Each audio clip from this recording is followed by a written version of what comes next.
భారీ వర్షాలతో నష్టాల పాలైన రైతుల్ని ప్రభుత్వం తరపున అన్ని విధాలు ఆదుకుంటామని కొత్తపేట ఎమ్మెల్యే బండారు సత్యానందరావు హామీ ఇచ్చారు. చెడవరం మండల కేంద్రమైన అలమూరు, పెనికేరు, మధుకూరు, గుమ్మిలేరు గ్రామాల్లో ముంపుటకు గురైన పంట పొలాల్ని ఆయన పరిశీలించారు. మోకాలు లోతులో నీరు నిలిచిపోయిన పంట పొలాల్ని చూసి ఆవేదన వ్యక్తం చేశారు.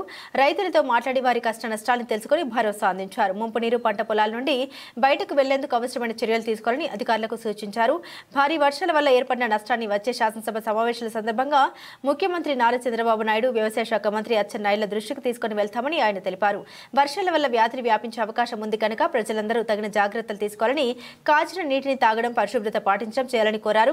ఈ కార్యక్రమంలో తెలుగుదేశం నాయకులు, కార్యకర్తలు, రైతులు పాల్గొన్నారు.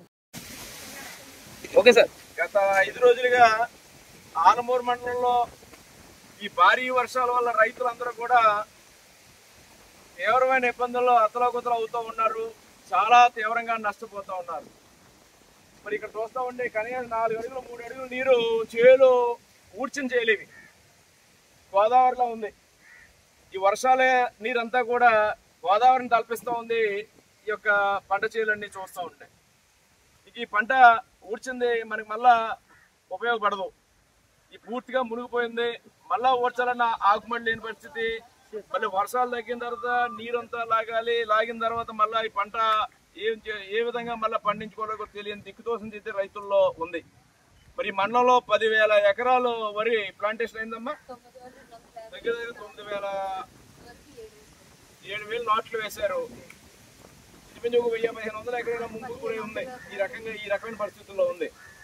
ఇది రైతులు ఇదే కాదు, మిగతా కూడా ఆకుమళ్ళు దెబ్బతింటే అదేవిధంగా మిగతా ఊడ్చిన చేలు కూడా ఇదే పరిస్థితి ఇంకో 2 రోజులు కొనసాగితే మొత్తం అంతా కూడా ఉపయోగపడిన పరిస్థితి, రైతుకి ఏ విధంగా కూడా ఉపయోగపడిన పరిస్థితి.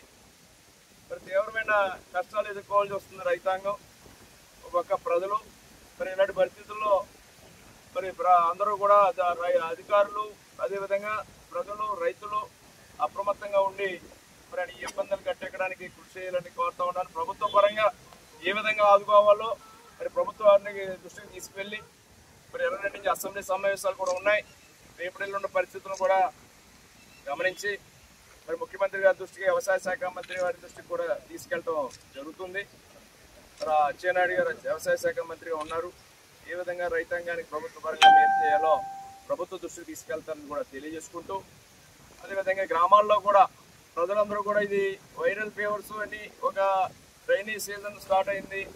మరి ఇప్పుడు ఈ యొక్క జాగ్రత్తలు తీసుకోకపోతే వారు కూడా అనారోగ్య పరిస్థితులు కూడా వచ్చే అవకాశం ఉంది. వైరల్ ఫీవర్స్ అవి దాటాలనుకుంటే మరి కాచిన మంచినీరు తాగడం కానీ, పారిశుద్ధ్యం విషయంలో కానీ, లేదా డ్రైనేజీలు క్లీన్ చేసుకుంటాం అనేది కానీ, పంచాయతీ సిబ్బంది కానీ, మెడికల్ హెల్త్ డిపార్ట్మెంట్ కానీ, ఇరిగేషన్ కానీ, డ్రైనేజ్ కానీ, రెవెన్యూ కానీ, అగ్రికల్చర్ కానీ అన్ని శాఖల అధికారులను కూడా హెచ్చరించడం జరిగింది. వారు మరి ప్రజలతోటి, రైతులతోటి అందుబాటులో ఉండి వారి యొక్క ఇబ్బందులు తొలగించడానికి వారి యొక్క కార్యక్రమాలు వారు చేపట్టాలని కోరడం జరిగింది. అదేవిధంగా తెలుగుదేశం పార్టీ శ్రేణులు, ఎన్డీఏ కూటమి, జనసేన, బీజేపీ శ్రేణులు అందరూ కూడా ఈ యొక్క కష్టాన్ని, ఎందుకంటే ఇంత పెద్ద వర్షం మనం ఎరగం, ఈ మధ్యకాలంలో ఎరగం, ఇంత భారీ వర్షాలు పడుతూ ఉన్నాయి. ఈ నష్టాలు గట్టెక్కించడం కోసం అందరూ ప్రజలకి, రైతులకి అండగా ఉందామని మన యొక్క చేయవలసిన చేయూత మనం చేద్దామని కూడా తెలియజేస్తాము.